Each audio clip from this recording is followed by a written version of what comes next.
Gente, agora eu vou sair um pouquinho do noticiário internacional e trazer o debate novamente aqui para o Brasil e para o Rio de Janeiro, porque o Tribunal Superior Eleitoral vai julgar na próxima terça-feira um pedido de cassação do governador do Rio de Janeiro.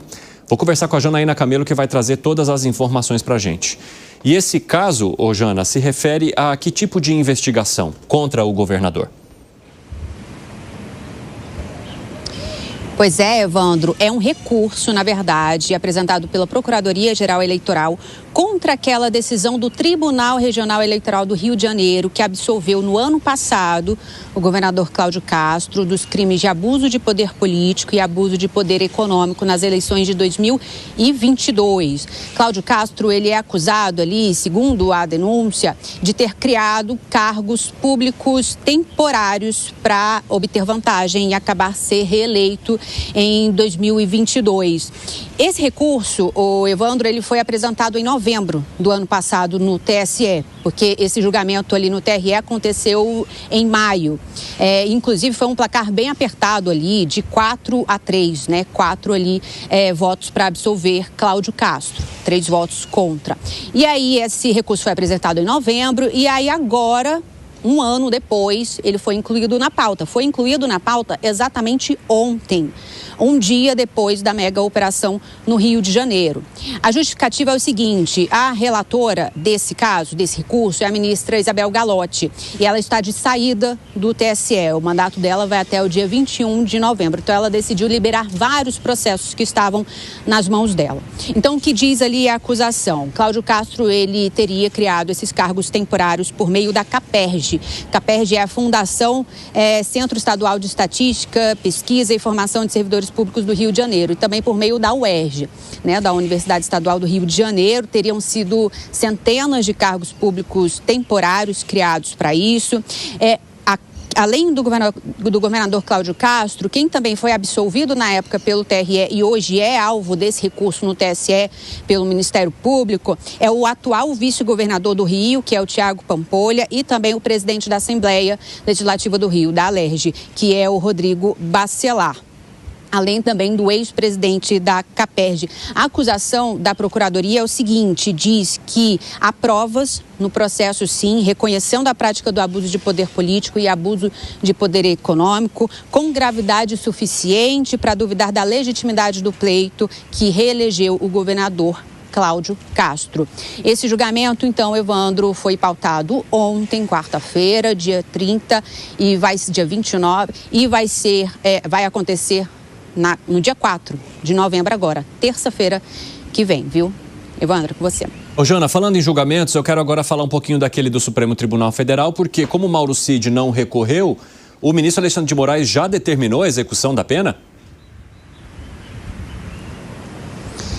Já determinou, sim, porque no caso, como ele não recorreu, né, então hoje ele intimou Mauro Cid. Só relembrando que Mauro Cid, ele recebeu uma pena ali de 2 anos de prisão, foi a menor pena ali de todas as condenações que aconteceram no núcleo crucial, porque ele firmou um acordo de delação premiada, né, então esses foram os benefícios em troca das informações que ele forneceu.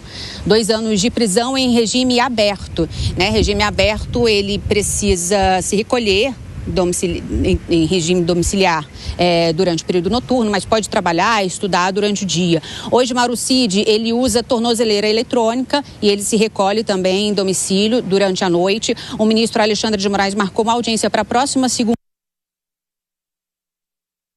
Estão ali com a Janaína Camelo. Bom, perdemos o áudio com a Janaína Camelo, mas deu para entender a informação relacionada a Mauro Cid, porque diante da punição que foi estabelecida para ele no julgamento, regime aberto, 2 anos, tudo aquilo que ele queria e que a defesa dele tentou, não havia embargo infringente, nem embargo de declaração algum que a defesa gostaria de apresentar. Diante disso, já há então agora um pedido de execução feito pelo ministro Alexandre de Moraes, diferentemente de outros réus, que entraram com embargo de declaração, propuseram recursos, principalmente numa tentativa de reduzir as penas de seus clientes e que agora demandará também mais uma mais um julgamento ali feito pelos ministros do Supremo Tribunal Federal.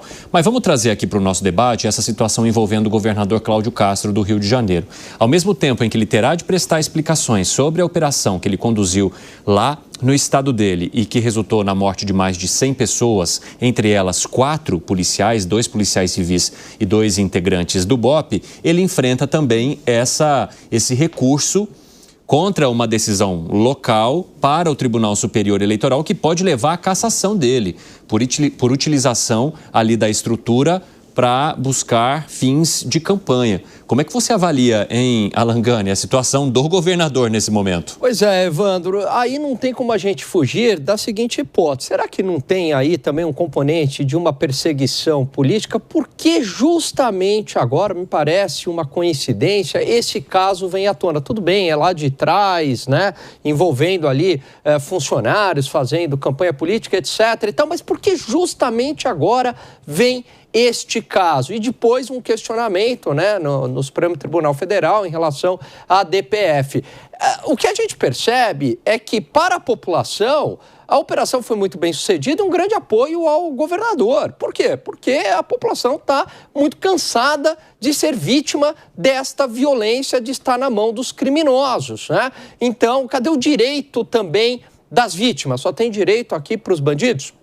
Agora, por outro lado, setores muito organizados, né, da academia, intelectuais, setores da mídia, etc., e da classe política também, estão aí com artilharia pesada em relação a essa operação policial. Então eu vejo que não dá para descartar a hipótese de uma perseguição política em cima do governador do Rio de Janeiro. José Maria Trindade, você acha que seria uma perseguição política por conta dos casos estarem muito próximos?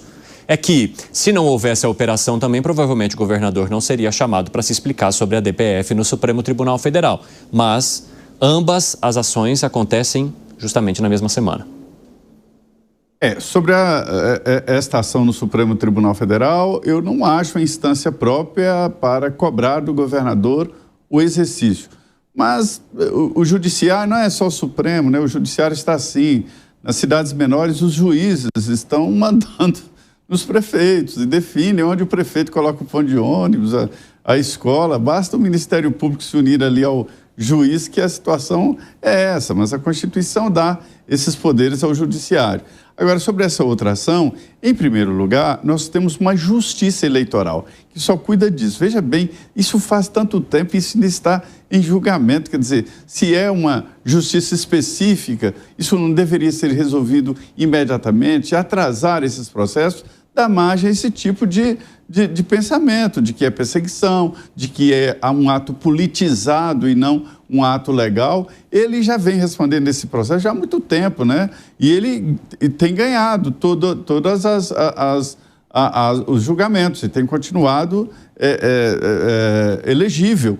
Ele não pode ser reeleito ao governo, mas pode ser candidato ao Senado, por exemplo. Então, dá margem a esse tipo de pensamento. É muita coincidência, né? Fala, Piperno. Olha, são muitas as coincidências. Por exemplo, o fato de que o governador ter detonado a operação justamente na fase final, nos estertores aí do mandato da ministra Isabel Galotti. Então, ele também sabia que mais dia, menos dia, isso aí seria pautado, porque ela está indo embora. Ela tem que se livrar desse processo logo. Você acha que tem uma questão política também de, digamos, recompor uma reputação a partir de uma operação no momento em que ele estaria fragilizado politicamente por conta de uma ação no Tribunal Superior Eleitoral, Piperno? Então, essa ação no Superior Tribunal Eleitoral, eu me lembro da decisão do TRE. Lá ele venceu por 4-3. E pelo menos um dos votos me chamou a atenção porque o voto reconheceu a prática ilegal, porém argumentou que ela não teve impacto eleitoral suficiente aí para que ele fosse o vencedor. Ele ganhou a eleição, diga-se, né? Enfim, a gente tem que reconhecer isso com bastante facilidade. Então, mas também houve uma prática para lá de duvidosa, as pessoas foram nomeadas. Agora, outros nomes foram citados pela Janaína. Você vê, por exemplo, o Tiago Pampolha, que foi o vice-eleito, rompeu com o governador, Aí depois fez um acordo com ele para limpar a área, ou seja, sai do governo e arruma alguma coisa para ele fazer. O que arrumaram para ele fazer? Tribunal de Contas. Então, vejam só, quer dizer, o Tribunal de Contas também vira uma espécie de corte do desapego, do desafogo, né? Quer dizer, esse não serve mais para mim, manda ele para lá. E por que precisavam se livrar dele? Para abrir, então, a possibilidade de que o presidente da Assembleia cumprisse o final do mandato do Cláudio Castro, porque o presidente da Assembleia do Rio de Janeiro gostaria de ser candidato a governador. Então, resolve-se o problema de todo mundo. E aí, a culpa é do TSE que pautou o negócio. Fala, Bruno Musa. Eu acho que é inevitável, em meio a essa politização toda que estamos vivendo, acontecer isso num estado como o Rio de Janeiro, onde o governador é a oposição. Em meio à politização de todos os temas, fica inevitável, inclusive, principalmente do judiciário, é impossível a gente não trazer isso à tona, né?